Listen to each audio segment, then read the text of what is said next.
As you know, the effect hook useEffect allows us to perform side effects and function components such as data fetching, setting up a subscription, or manually changing the DOM.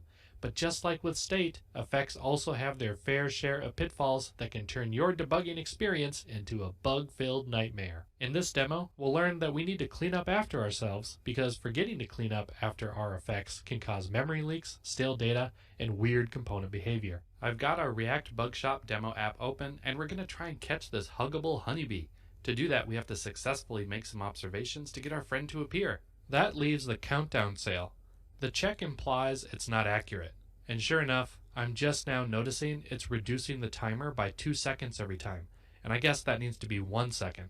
In the DevTools, I'll inspect the component. Yep, okay, I see the state changing every second, and it seems like it passes in a fixed expiry time in milliseconds.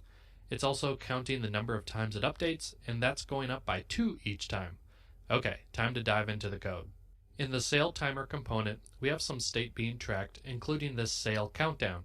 There's an effect that uses setInterval to reduce the countdown by 1000 milliseconds every 1 second.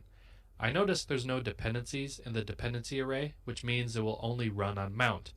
Well gee, I mean if it's using setInterval, which is a state update function from React, and it's using the setSailCountdown, which is also a state update function from React, what gives? Well, let's set a breakpoint to explore. Alright, when the page loads, the timer is set to a 0 duration in the UI, and then our effect runs, and that's what I would expect. Now, I'll set a breakpoint where we update the countdown, since I want to know how often that gets called.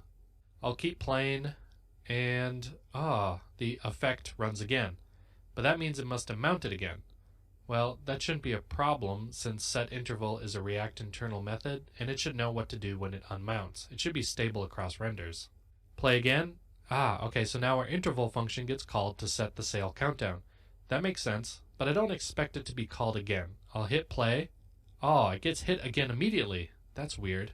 Could it just be because it's timed for 1 second and the debugger is interrupting it?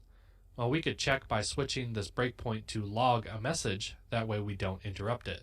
I can open the debug terminal to see the message now printing out as I resume everything in the app. Wait a minute, do you see that? It's counting up by 2 every second, so it's definitely getting called more than once. Well, what the heck, React? That's a bug. I'm going to open an issue on the React repo so the team knows to fix setInterval. In fact, let's see if we can debug setInterval itself so we can provide more information to the React team so they can fix their stuff.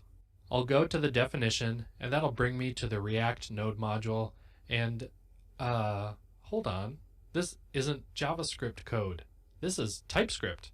And if I look at the path I'm in, it's not a React module. It's Node.js? Hold on. SetInterval isn't a React state helper. It's a JavaScript thing. In fact, this whole time you were probably shouting at your screen, "No, Kamran, it's not React."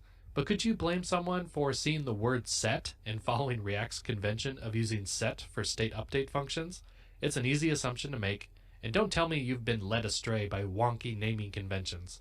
There are a handful of global functions in different environments that can schedule asynchronous code outside of React.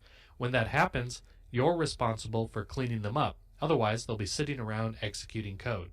It's like the hiker's code. Maybe you've heard of leave no trace? There are 7 principles, but one is dispose of waste properly. Well, for React, we need to dispose of effects properly. We can do that by using a cleanup function. To do this, you'd perform any of your outside of React scheduling code, like subscribing to event handlers or using setTimeout, setInterval, etc. Then you can return a function that will be called when the component unmounts. This is where you can leave no trace and clean up after yourself. Back in our code, for setInterval, it returns a number indicating its global ID. We can then call a sister function, clearInterval, passing in that ID, which cancels the scheduled timer. If we refresh the page now, our log breakpoint is being hit, and it's only counting down by 1 second every second, which is what we want. The page now shows us passing the tests. We can increment the quantity again to 5 to pass the final test like we did before. Hooray! This was probably the trickiest bug we had to catch, but we did it with the help of the React DevTools, the VS Code Debugger, and yes, even AI.